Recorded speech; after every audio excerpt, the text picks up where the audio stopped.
Hi, my name is Gerhard Schwantner, and welcome to Selling Power TV. Today we have the pleasure of meeting with Joe Galvin. He's Chief Research Officer of Miller Heiman. Welcome, Joe. Thank you, Gerhard. It's a pleasure to be here. What are some of the mistakes companies are making when it comes to getting closer to a customer? I think organizations that tend to focus on their data, their message, and their product suite, footprint, and direction are the ones that are focused on what they're trying to accomplish. When we see customer-centric organizations, these are organizations who begin and end every strategy, every thought, every initiative around the customer. Because those organizations, obviously closer to the customer, you have a better feel for what's important to them, and from that being able to better translate your product's abilities to them. So let's put customers in a pyramid of top 20, mid 60, and bottom 20. And by bottom 20, I mean those smaller deals that are not as profitable as the mid 60 and the top 20. Well, I think what you did right there is you put the customers against our numbers. Is how does this customer spend against our other customers? Again, an important metric to know. You obviously want to allocate resources appropriately, but what if you step back and looked at that customer's potential? What if you could understand not by what they spend with you today, but what they could spend or should spend, and how would that change your segmentation strategies? Being at the heart of the customer is understanding not what the customer means to you, but what you mean to the customer. And what's the best methodology or process to capturing that information? Well, I think it requires collaboration within the organization. Clearly, there's the financial data. We know of what they spend and what products they have. But you also have multiple touch points from your company engaging with that client or prospect.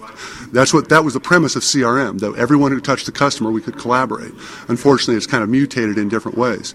So I think getting close to that customer and understanding what's important to the customer means that your organization is focused that way. Your salespeople are engaged first and foremost in what's important to the customer, what is their concept, what are the basic issues they're trying to resolve, versus here's what I have to sell, how many would you like to buy?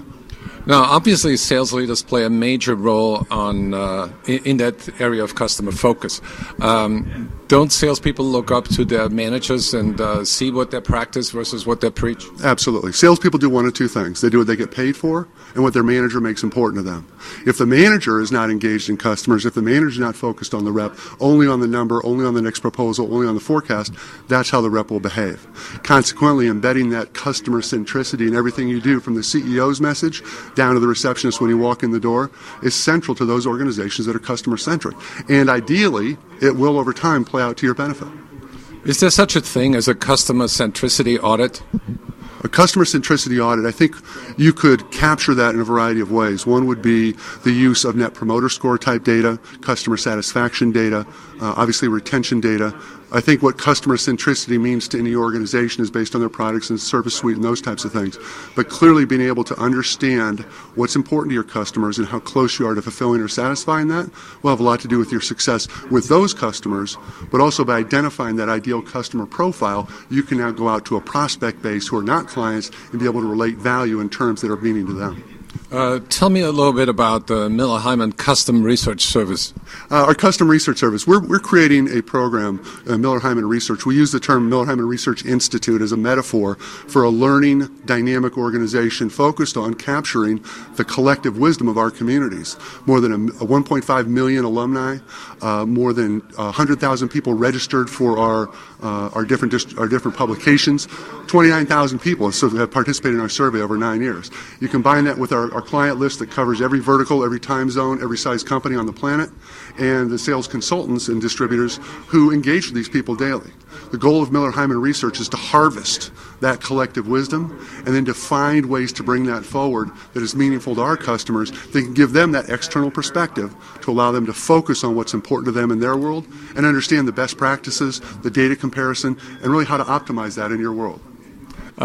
Joe, you don't strike me as a chief research officer. You strike me more as a chief answer officer.